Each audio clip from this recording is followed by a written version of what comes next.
నీవెక్కడున్నావని, నీ గమ్యమెటువైపని ప్రశ్నించుచున్నాడు దేవుడు. ఇకనైన బదులిమ్మని, ప్రభులేని బ్రతుకేంటని, నీ జన్మ విలువేంటని గమనించి చూడు, తొలగించి నీ కనులపై పొరలని.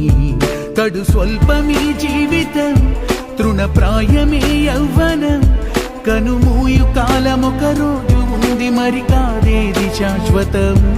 ఈ లోకమొక మాయని, ప్రభు ప్రేమయే స్థిరమని, ఇకనైన నీ మనసు మారి ప్రభు కొరకు బ్రతుకు కొనసాగని. నీవెక్కడున్నావని, నీ గమ్యమెటువైపని ప్రశ్నించుచున్నాడు దేవుడు. ఇకనైన బదులిమ్మని.